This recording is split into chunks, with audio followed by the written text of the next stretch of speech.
Peace and blessings, everybody. It is a beautiful Saturday. It truly is, man. We actually had a nice little storm that came through and came on in and came on out. I think it was here for 5 minutes. I was like, what a tease, God. Just a tease. But I hope your day is definitely going good. We're gonna cover a bit much today because this is one really good session that we can just knock out and get a little bit of an explanation. It took a minute to get this one done because I had to go back and look and study just to make sure that I was understanding things correctly. So here we go.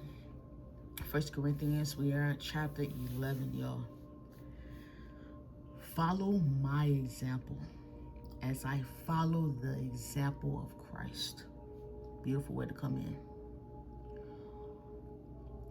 I praise you for remembering me in everything and holding to the traditions. Remember that word. Just as I passed them on to you.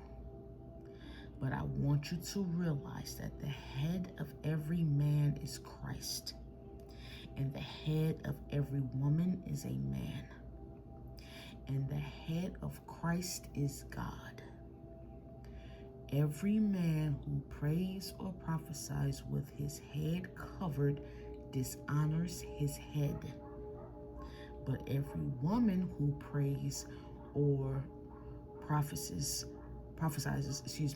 with her head uncovered dishonors her head.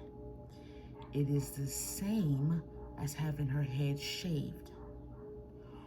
For if a woman does not cover her head, she might as well have her hair cut off.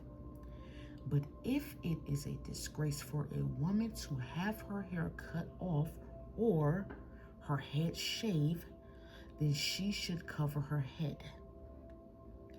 A man ought not to cover his head, since he is the image and glory of God. But a woman is the glory of man.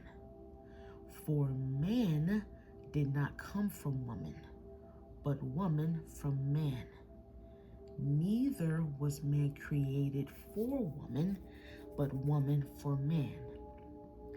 It is for that reason that a woman ought to have authority over her own head because of the angels. Nevertheless, in the Lord, woman is not independent of man, nor is man independent of woman. For a woman came from a man, so also man is born of woman. But everything comes from God. Judge for yourselves. Is it proper for a woman to pray to God with her head uncovered? Does not the very nature of things teach you that a man has long hair, it is a disgrace to him? But that if a woman has long hair, it is her glory? For long hair is given to her as a covering. If anyone wants to be contentious about this, we have no other practice, nor do the church of God. So hang with me. Remember, this is a letter from Paul to the Corinthians, and he's talking to them about what?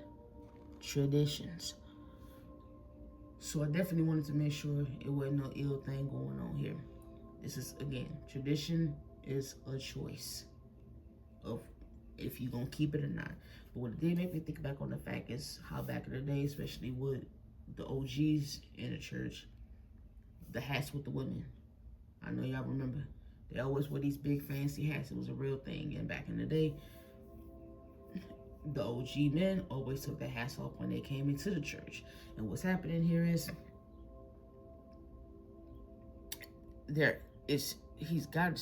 Paul is telling them, like, listen, if you can sit up here and cover your head for your husband and keep your head uncovered for your wife, why can't you bring that same energy to God? Why you didn't bring the same energy when you walk into this building? Does he not deserve more? That's what he's coming to them with the situation. And moreoverly, it's about respect. Right? That's what this whole thing is about, is respect. And when it comes to the situation right now, I would say it's about your heart posture. Where is your heart with it? What is your intentions in doing what you're doing? Because most of these rules don't even apply. And, you know, it is what it is. And even with me, I could take it to a personal level.